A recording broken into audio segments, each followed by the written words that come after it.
સૌથી પહેલાં my ration app open કરો,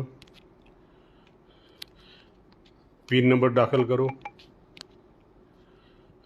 પિન નંબર દાખલ કર્યા પછી જુદા જુદા ઓપ્શન્સ આવશે, તેમાં ફેસ ઓથેન્ટિકેશન માટેનું ઓપ્શન આધાર KYC સિલેક્ટ કરો। પછી જુદી જુદી સૂચનાઓ આવશે। આના માટે આધાર ફેસ ID સર્વિસ ઇન્સ્ટોલ કરવી જરૂરી છે, એ ઇન્સ્ટોલ કરો।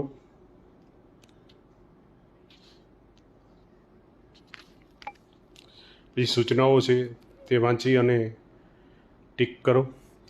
આગળ કાર્ડની વિગતો મેળવવા માટે ક્લિક કરો। પછી એક કેપ્ચા કોડ આવશે તે દાખલ કરો। કાર્ડની વિગતો માટે ફરીથી પ્રેસ કરો એટલે એ કાર્ડમાં જેટલા મેમ્બર છે એનું લિસ્ટ આવશે। તેમાંથી જેનું KYC કરવાનું છે એ મેમ્બર સિલેક્ટ કરો। આધાર KYC માટે આગળ જાઓ, ફરી એક કન્સેન્ટ આપવાની થાય છે તેને ચેક કરો। OTP જનરેટ કરો। આધાર સાથે જે મોબાઈલ સીડ કરેલો છે તેમાં OTP આવશે,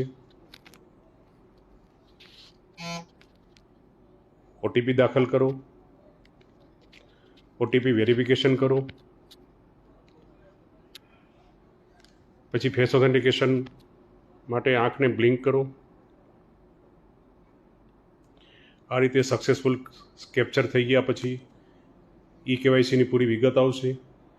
એ વિગત જોઈ અને આગળ જે તે સપ્લાય ઓફિસમાં ફોરવર્ડ કરવા માટે મંજૂરી માટેનો વિકલ્પ પ્રેસ કરો। આપની રિક્વેસ્ટ સક્સેસફુલી જે તે સપ્લાય ઓફિસ પાસે જશે અને જે તે નાયબ મામલતદાર અથવા ઝોનલ ઓફિસર તેને વેરીફાઈ કરી અને આપનું KYC કમ્પ્લીટ કરશે।